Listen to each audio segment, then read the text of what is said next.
Hello मेरे दोस्तों। आज का क्लास बहुत ही आसान होने वाला है और बहुत ही इंटरेस्टिंग होने वाला है। आज के क्लास में हम लोग देखेंगे कूलम्ब्स लॉ। ये लेक्चर नंबर 2 है इलेक्ट्रोस्टैटिक्स का, और हम लोग इसमें देखेंगे कूलम्ब्स लॉ के बारे में। सबसे पहले हम लोग करेंगे कूलम्ब्स लॉ। अच्छा, इस आज मैं बता दूं कि आज के जो टॉपिक होगा इसमें जो कवर करेंगे हम वो होगा कूलम्ब्स लॉ। इसके बाद हम लोग पढ़ेंगे Coulomb's law in vector form. फिर पढ़ेंगे कूलम्ब्स लॉ का लिमिटेशन, क्या क्या लिमिटेशन है, कहाँ कहाँ कूलम्ब्स लॉ फेल कर जाता है। और लास्ट में हम लोग पढ़ेंगे सुपरपोजिशन प्रिंसिपल।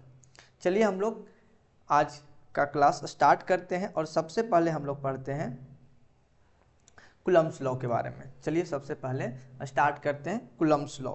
तो सबसे पहले बात देखिए, कूलम्ब्स लॉ क्या है। ये जो है ना, ये देता है इंट्रैक्शन बिटवीन दो चार्ज के बीच में। दो चार्ज के बीच में जो इंट्रैक्शन होता है उसके बारे में ये बताता है कि मतलब इसके दोनों चार्ज के बीच में फोर्स जो लगेगा, या तो अट्रैक्शन का फोर्स होगा या रिपल्सन का फोर्स होगा, लेकिन उसका वैल्यू क्या होगा इसके बारे में कूलम्ब्स लॉ बताता है। सबसे पहली बात मैं बता दूं कि मान लीजिए ये एक चार्ज है Q1 और एक दूसरा चार्ज है Q2, ठीक है। इन दोनों के बीच की दूरी जो है R है, मैंने R ले लिया। अब मान लो ये चार्ज Q2 जो है Q1 पे F21 फोर्स लगाया और Q1 जो है F2 पर F12 फोर्स लगाया, ठीक है। ये नोटेशन है, एक दूसरे पे दोनों एक दूसरे पर फोर्स लगा रहे हैं। हम लोग पीछे पढ़ चुके हैं कि जब दो चार्ज को एक साथ लाया जाता है तो उस पर फोर्स लगता है। अब कितना लगता है आज पढ़ेंगे। तो अब चला ध्यान से देखिए, ये जो चार्ज है Q1 और ये चार्ज Q2, इन दोनों के बीच की दूरी हम लोग बता चुके R है। अब कूलम्ब्स लॉ के अनुसार ये जो है ना F12 और ये जो है F21, इसके अनुसार कूलम्ब्स के अनुसार F12 का मैग्नीट्यूड और F21 का मैग्नीट्यूड बराबर होगा। मतलब दोनों का मैग्नीट्यूड बराबर होंगे, लेकिन डायरेक्शन जो होगा वो अपोजिट होगा। मतलब एक इधर लगेगा और एक इधर लगेगा। पहली बात हम लोग समझ गए। दूसरी बात हम लोग को यहाँ समझना होगा, क्या दूसरी बात समझना होगा कि ये जो फोर्स लगेगा उसका डायरेक्शन क्या होगा।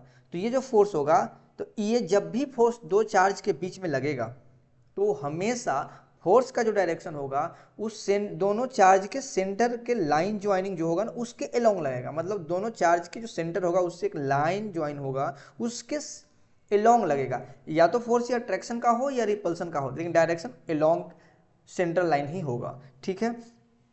तो दूसरी बात यह है, ये जो फोर्स लगेगा उस सेंट्रल लाइन के क्रॉस लगेगा। मतलब इसका सेंटर अगर यहाँ है और इसका सेंटर यहाँ है, तो ये जो लाइन है यही लाइन पे फोर्स का डायरेक्शन होगा, या तो इधर होगा या फिर इधर होगा, ठीक है। ये डिपेंड करेगा चार्ज के नेचर पे। दूसरी बात हम लोग समझ गए। तीसरी बात ने हम समझेंगे कूलम्ब्स लॉ के अनुसार कि इसका वैल्यू कितना होगा। F12 या F21 जो मैग्नीट्यूड बराबर बताया गया वो वैल्यू कितना होगा। तो ये जो वैल्यू होगा, तो कूलम्ब्स लॉ के अनुसार फोर्स जो होगा ना, इसमें मान लेते हैं फोर्स, ये प्रोपोर्शनल होगा। जो F21 को हम जनरल ले लेते हैं फोर्स, जो फोर्स लगा रहा है Q2 Q1 पे और Q1 Q2 पे, दोनों का मैग्नीट्यूड बराबर होगा, तो मैं ले रहा हूँ F। तो फोर्स जो होगा वे प्रोपोर्शनल होगा प्रोडक्ट ऑफ चार्ज। लो भाई, प्रोडक्ट ऑफ चार्ज मतलब Q1 इंटू Q2 मैं कर दिया। दूसरी बात, ये जो फोर्स होगा ये इन्वर्सली प्रोपोर्शनल होगा स्क्वायर ऑफ डिस्टेंस। मतलब R का मतलब दोनों के बीच की जो दूरी है ना उसके स्क्वायर के बराबर के प्रोपोर्शनल होगा, ठीक है। इन्वर्सली प्रोपोर्शनल होगा, ठीक है। और तीसरी बात इसमें बताया गया कि ये जो फोर्स होगा वो मीडियम डिपेंडेंट होगा, डिपेंड्स ऑन मीडियम। मतलब ये मीडियम पे डिपेंड करेगा, ऐसा नहीं है कि हर जगह फोर्स यही होगा। मतलब अलग अलग मीडियम में लेकर जाएंगे तो इस फोर्स का वैल्यू बदल जाएगा। तो चलिए इस इक्वेशन को हम फिर से, तीनों इक्वेशन जो ये लिखा गया है, ये तीनों स्टेटमेंट जो मैंने लिखा हूँ इसको मैं एक इक्वेशन में कन्वर्ट करने का कोशिश करता हूँ। जरा ध्यान से देखिए, मैंने बताया फोर्स जो हुआ वो प्रोपोर्शनल हुआ Q1 Q2 के प्रोडक्ट के, ठीक है। फोर्स जो हुआ इन्वर्सली प्रोपोर्शनल हुआ स्क्वायर ऑफ डिस्टेंस के, ठीक है। तीसरी बात बताया गया फोर्स जो होगा वो मीडियम डिपेंडेंट होगा, ठीक है। तो मीडियम डिपेंडेंट होने का मतलब ये है कि सबसे पहले हम इन दोनों को कंबाइन कर लेते हैं। इन दोनों इक्वेशन को मैं कंबाइन करके कह दूं कि फोर्स जो होगा वो प्रोपोर्शनल होगा Q1 Q2 by R square के। यहाँ तक तो कोई दिक्कत नहीं है। अब इसके बारे में जो Q1 Q2 by r square जो है, अब ये हम प्रोपोर्शनलिटी को प्रोपोर्शनल जो साइन है उसको हटाते हैं, तो उसके हटाने के लिए हमें एक प्रोपोर्शनल कांस्टेंट k का यूज करना पड़ेगा, k Q1 Q2 by r square. हमारे पास ये इक्वेशन आ गया फोर्स का। तो हमारे पास जो F12 है या F21 है, इसका जो वैल्यू है F के बराबर है, मतलब जो फोर्स आया और वो आ गया k into Q1 Q2 by r square. मतलब ये चार्ज Q1 भी इस पे फोर्स लगाएगा इतना ही, और Q2 भी इस पे फोर्स लगाएगा इतना ही। ये बात क्लियर हुआ अब तक? ठीक है, सब क्लियर है। अब बात है कि ये जो फोर्स है ये इन स्क्वायर इनवर्स लॉ को फॉलो कर रहा है। आप जरा ध्यान से देखिए, यहाँ पे ये जो आर स्क्वायर के इनवर्सली प्रोपोर्शनल है, तो ये इनवर्स स्क्वायर लॉ को फॉलो कर रहा है। ठीक है, अब जरा ध्यान से देखिए, हमारे पास ये जो फोर्स हुआ है, मतलब दोनों फोर्स एक दूसरे पे, दोनों चार्ज एक दूसरे पे फोर्स लगाएंगे अपोजिट डायरेक्शन में, लेकिन उनका जो होगा मैग्नीट्यूड वो इक्वल होगा। यही है हमारा कूलम्ब्स लॉ। अब यहाँ पे बात आती है कि है के क्या है? के एक कांस्टेंट है। के कांस्टेंट है। क्या है? के एक कांस्टेंट है, और ये जो कांस्टेंट है वो मीडियम डिपेंडेंट है।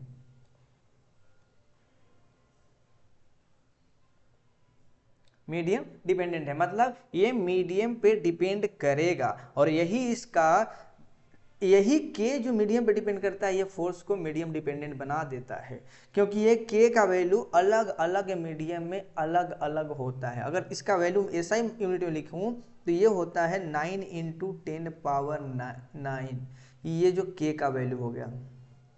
ठीक है, ऐसा यूनिट में। और ये जो के है, इसका ऐसा वैल्यू जो होता है k equal to 1/4 pi epsilon naught, इसको बोलते हैं permittivity of medium. Permittivity of medium. तो अभी यहाँ पर जो मैं कंसिडर किया हूँ, और ये जो कंसिडरेशन करने के बाद ये जो वैल्यू आया है, ये वैल्यू आया है एयर में और वैक्यूम में। चाहे तो ये एयर हो या वैक्यूम हो, और किसी और मीडियम में ये वैल्यू नहीं है। अब ये मीडियम डिपेंडेंट कैसे हो जाता है? मान लीजिए कहीं और जाएगा, किसी और मीडियम में अगर ये फोर्स निकालना हो, तो ये k का वैल्यू चेंज करके k डैश हो जाएगा, और इसका जो वैल्यू हो जाएगा 1/4 pi epsilon naught into 1 epsilon r will be multiplied. अब ये जो है इसको बोलते हैं रिलेटिव परमिटिविटी। ER जो है ये रिलेटिव परमिटिविटी है, और ये अलग अलग मीडियम में अलग अलग होता है। बात समझ में आ रहा है? तो फोर्स का फाइनल जो फॉर्मूला हो जाएगा किसी और मीडियम के लिए, वो मैं अगले स्लाइड में लिख देता हूँ कि फोर्स का जो फाइनल फॉर्मूला है किसी भी मीडियम में, तो ये हो जाएगा फोर्स दो चार्ज के बीच में, चाहे ये अट्रैक्शन का फोर्स हो या रिपल्सन का फोर्स हो, ये फोर्स का वैल्यू हो जाएगा 1/4 pi epsilon naught into epsilon r and Q1 Q2 by r square. ये हमारा फाइनल इक्वेशन है फोर्स का किसी भी मीडियम में। और फॉर एयर या वैक्यूम इसका वैल्यू 1 होता है। किसका? ईयर का। ये एयर में है, ईयर का वैल्यू 1 होता है।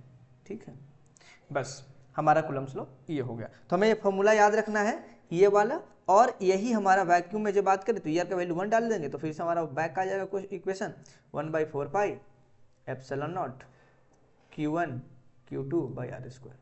ये हमारा हो गया कहाँ पे? किसी भी मीडियम में, सॉरी एयर में, एयर और वैक्यूम में। ठीक है, कूलम्ब्स लॉ के बारे में हम लोग ये देखे। अब ये फॉर्मूला हम लोग को याद करना पड़ेगा। चलिए अब बात करते हैं हम लोग Coulomb's law in vector form. अब कूलम्ब्स लॉ के बारे में हम लोग वेक्टर फॉर्म में भी पढ़ सकते हैं। क्या है? अब जरा ध्यान से देखिए, मान लीजिए y एक्सिस है और ये जो है x एक्सिस है। यहाँ पे मान लीजिए एक पॉइंट चार्ज है Q2 और यहाँ पे एक पॉइंट चार्ज है Q1। ठीक है, ये Q2 हुआ, Q1 हो गया। और मान लीजिए ये ओरिजिन है, और ये जो है Q1 का पोजीशन वेक्टर R1 है, और Q2 का पोजीशन वेक्टर R2 है। पोजीशन वेक्टर क्या होता है आप लोग मैथ में पढ़े होंगे, या फिर आप लोग 11th क्लास के फिजिक्स में पढ़े होंगे। ठीक है, तो अब Q1 Q2 हमको मिल गया। अब हम बात करते हैं, मान लीजिए इन दोनों के बीच का ये जो डिस्टेंस है, ये वाला, ये डिस्टेंस को मान लेते हैं R। ठीक है, चलिए मैं निकाल रहा हूं F12। अब जरा ध्यान से देखिए, F12 ये है, ये F12 कहां से आया, Q2 लगाया Q1 पे। F12 का मतलब force due to Q2 on Q1। ठीक है, ये फोर्स हम निकालने जा रहे हैं। ठीक है, अब इसको निकालने का तरीका क्या है, अब जरा ध्यान से देखिएगा। अभी हमने पढ़े force is equal to K into Q1 Q2 by r square. Clear है, तो K जो का वैल्यू जो हो जाएगा, सॉरी फोर्स का जो वैल्यू हो जाएगा, मैं ये लिख दिया। तो आप बोले सर इसमें क्या दिक्कत था, ये तो फॉर्मूला हम लोग पीछे पढ़े थे, ये कहाँ से वेक्टर है। हाँ वेक्टर अब आएगा। अब इसका डायरेक्शन जरा देखिए, ये फोर्स जो है, मान लीजिए रिपल्सन का फोर्स है, तो इसका डायरेक्शन इधर है। ठीक है, ये फोर्स का डायरेक्शन इधर है, तो इस डायरेक्शन को अगर मैं यहाँ ऐड कर दूं, तो मैग्नीट्यूड तो मिला हुआ है, और डायरेक्शन मैं ऐड कर दूं तो ये वेक्टर बन जाएगा। क्लियर है, तो मैग्नीट्यूड तो ये हो गया, और डायरेक्शन मैं ऐड कर रहा हूँ किधर, Q2 से, फ्रॉम Q2 टू Q1, ये डायरेक्शन में ऐड कर दिया। अब Q2 टू Q1 डायरेक्शन को ऐड करने का एक और तरीका है मैथमेटिकली, वो मैं लिख दूंगा Q1 Q2 by r square into from Q1 to Q2। कहाँ गया, Q1 पे गया, Q2 से तो जहाँ गया वो पहले आएगा Q1 माइनस Q2, सॉरी थोड़ा सा एक सेकेंड, हाँ वेक्टर हमें लिखना है। हाँ ठीक है, तो अब यहाँ से क्या आ जाएगा, यहाँ का पोजीशन वेक्टर मतलब Q1 का जो पोजीशन वेक्टर है वो क्या है, R1। तो मैं लिखूंगा R1 vector minus R2 vector, unit vector मतलब कैप। ठीक है, चलिए अब फिर से कैप के बारे में जानते हैं। कैप मतलब यूनिट वेक्टर, और यूनिट वेक्टर किसी भी वेक्टर का यूनिट वेक्टर लिखने के लिए उस वेक्टर के उसी के मैग्नीट्यूड से डिवाइड करना पड़ता है। मतलब ये हो जाएगा हमारा K into Q1 Q2 by r square, और इसको यूनिट वेक्टर लिखने के लिए ये जो वेक्टर है R1 माइनस R2 जो वेक्टर है, उसमें इसके मैग्नीट्यूड जो है R, इससे मैं डिवाइड कर दिया, तो ये बन गया RQ। अगर अब नीचे देखें तो फोर्स जो आया मेरा, ये बन गया RQ। मैं यहाँ ले लेता हूँ, जो F बना वह बना K into Q1 Q2 by RQ into R1 vector minus R2 vector. ये फोर्स हो गया F1, कौन सा फोर्स था, अब ध्यान से देखिए, ये फोर्स था F12, तो मैं ये लिख दिया F12 फोर्स। इधर भी मैं लिख देता हूँ F12। ठीक है, ये फोर्स F12 हुआ। अब F21 क्या होगा, अरे जस्ट उसका उल्टा देखो ना, इसका F21 जो है इधर इधर इस डायरेक्शन में है, तो मतलब उल्टा डायरेक्शन में है, मतलब माइनस साइन आएगा, ऑब्वियसली माइनस साइन आएगा। या तो ये F21 कैसे लिख सकूं, F21 जो आएगा वो हो जाएगा, मैग्नीट्यूड तो सेम रहेगा, K Q1 Q2 by RQ, और ये हो जाएगा R2 cap, R2 vector minus R1 vector. ये हो गया हमारा F21। अब इस बात को थोड़ा समझते हैं गहराई में जाके। अगर हमें कोई वेक्टर निकालना हो, कोई वेक्टर, कोई चार्ज पे फोर्स निकालना हो और वेक्टर फॉर्म में, तो मान लीजिए ये Q1 है और ये Q2 है, ठीक है, और ये जो फोर्स है मान लीजिए F1 हुआ और ये फोर्स F2 हुआ, F1 और F2 का मैग्नीट्यूड बराबर है। ठीक है, मैग्नीट्यूड बराबर है, तो अगर हमें F1 लिखना हो वेक्टर फॉर्म में तो क्या लिखूंगा, पहले तो मैं मैग्नीट्यूड लिख दूंगा K Q1 Q2 by r square, Coulomb's law से मैंने लिख दिया। अब वेक्टर ऐड करना है, सॉरी यहाँ पे Q आ जाएगा, ठीक है ना, वेक्टर फॉर्म में यहाँ Q आएगा, ध्यान रखने की बात ये है। तो यहाँ पे जो Q आया, अब यहाँ पे एक यूनिट वेक्टर जो मैं ला रहा था, अब ये वेक्टर कौन सा लिखूं, Q1 minus Q2, Q2 minus Q1। अब जरा ध्यान से, किसने फोर्स लगाया, ये इंपॉर्टेंट है। तो फोर्स कौन लगाया, Q2, तो जो लगाया उसका पोजीशन वेक्टर पीछे हो जाएगा, तो इसका पोजीशन वेक्टर R2 था, इसका पोजीशन वेक्टर R1 था, तो ये चला जाएगा R2 वेक्टर माइनस में और R1 वेक्टर प्लस में। जो फोर्स लगाएगा वो माइनस में जाएगा, जो झगड़ा करेगा वो माइनस में जाएगा। क्लियर हो गया, मतलब जहां भी फोर्स लगा, किसने लगाया, उसको माइनस में भेज दो वेक्टर फॉर्म में, बस क्लियर हो गया। अब जरा ध्यान से देखिए, हम लोग पढ़ेंगे अगली बात जो है, अगले बार में हम पढ़ेंगे लिमिटेशन ऑफ कूलम्स लॉ। अब कूलम्स लॉ का कुछ लिमिटेशन है, हर जगह कूलम्स लॉ अप्लीकेबल नहीं है। अब क्या क्या लिमिटेशन है उसके बारे में हम देखते हैं। चल पहली बात देखते हैं कि ये valid for a point charge, मतलब ये सिर्फ और सिर्फ पॉइंट चार्ज के लिए ही वैलिड है। पहली पॉइंट है। इसका मतलब क्या है, क्या हम लोग बड़े चार्ज पे अप्लाई नहीं कर सकते हैं? ऑब्वियसली नहीं कर सकते। तो अब हम लोग कैसे हैं, क्या है? तो अगर पूछा जाए कि सर दो प्लेनेट, एक अर्थ है और एक और कोई और प्लेनेट हो गया, उन दोनों के बीच में अगर कोई चार्ज रखा जाए, उसके ऊपर चार्ज कर दिया जाए, तो क्या उसके बीच में फोर्स नहीं निकाला जा सकता है? निकाला जा सकता है। चलिए उसके बाद बात करते हैं। तो ये जो लिमिटेशन जो है इसमें ये है कि अगर दो चार्ज अगर ये है, मान लीजिए एक चार्ज ये है और एक चार्ज ये है, इन दोनों के बीच की दूरी मान लीजिए 100 मीटर है। कितना है? 100 मीटर। एक सेकेंड मैं थोड़ा एग्जांपल क्लियर ले लेता हूँ ताकि सब क्लियर हो जाए। तो यहाँ पे मान लीजिए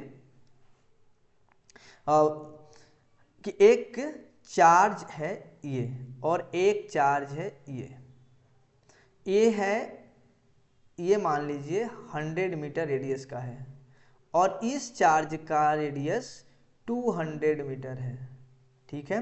और ये जो डिस्टेंस इन दोनों चार्ज के बीच में मान लीजिए 10 सेंटीमीटर है, ठीक है। अब इस केस में जरा ध्यान से देखिए, ये रेडियस जो है 100 metre, radius 100 metre, distance 10 centimetre, radius 100 metre, distance 10 centimetre, radius 200 metre, distance 10 centimetre. अब ये क्या लग रहा है भाई, ये रेडियस से छोटा है डिस्टेंस। अब ये रेडियस से छोटा है, इसका मतलब ये है कि चार्ज बहुत बड़ा है।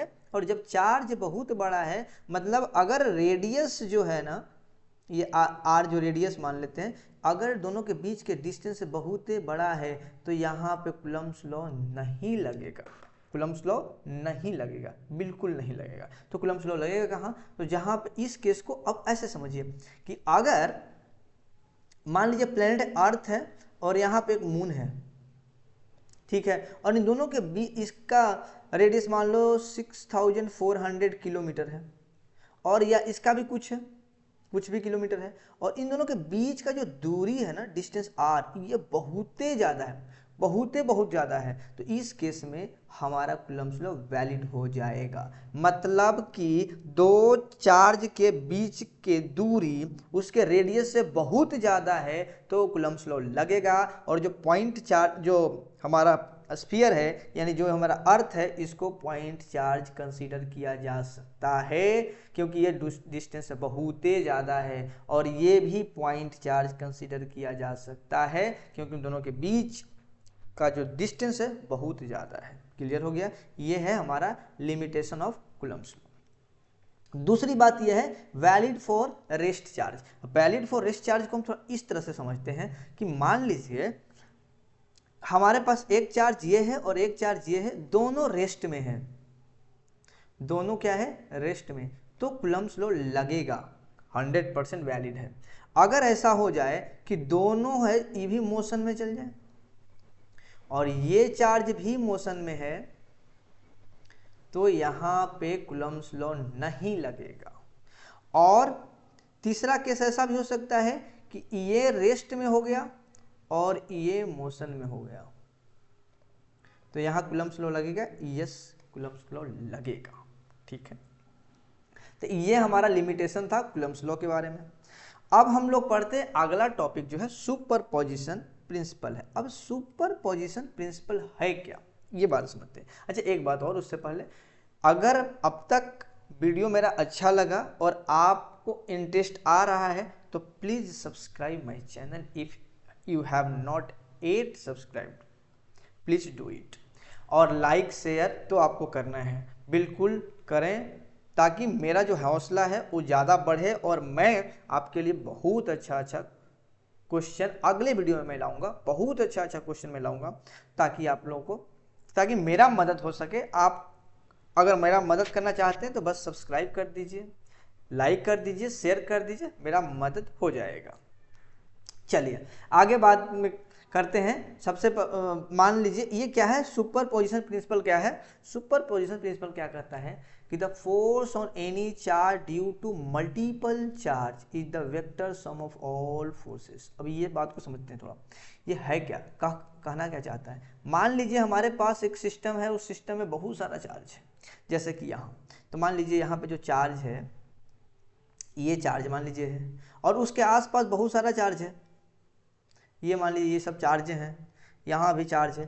तो इन सब चार्ज से इस चार्ज पार्टिकुलर चार्ज पे कितना फोर्स लग रहा है, इसी के बारे में है हमारा सुपरपोजिशन प्रिंसिपल। सुपरपोजिशन प्रिंसिपल कहता है कि फोर्स ऑन Q1, मतलब ये चार्ज Q1 पे कितना फोर्स लगा, ये हो जाएगा वेक्टर सम, मतलब सबको वेक्टर में जोड़ना है, ऐसा नहीं डायरेक्ट जोड़ देना है, vector sum of all forces. Okay, मतलब जितना भी फोर्स हमारे पास है चार्ज पे, अलग अलग चार्ज से, तो उस सब के वेक्टर सम करना है। मतलब कि यहाँ पे चार्ज है और इस चार्ज के आसपास में बहुत सारा चार्ज है, तो हर एक के कितना कितना इफेक्ट है उस सब को वेक्टर के फॉर्म में लिख करके ऐड कर देंगे, तो हमारा हो जाएगा टोटल और रिजल्टेंट फोर्स निकल जाएगा। यही है सुपरपोजिशन प्रिंसिपल। तो मतलब यहाँ पे जो एफ नेट होगा on Q1 will be equal to F1 plus F2 plus F3 plus F4 and so on Fn।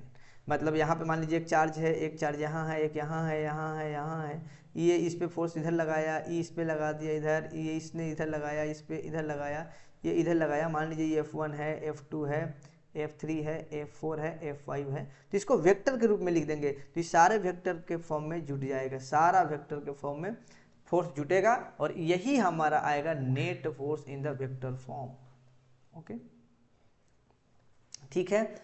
अब आखिरी में हम लोग देखेंगे, अब मेरा क्लास आज खत्म हुआ और अगले वीडियो में हम लाएंगे बहुत सारे अच्छे अच्छे क्वेश्चन। प्लीज़ सब्सक्राइब और बहुत बहुत धन्यवाद, आपने मेरे वीडियो को देखा और हम लोग मिलेंगे, जल्द ही मिलेंगे अगले वीडियो में। तब तक के लिए धन्यवाद।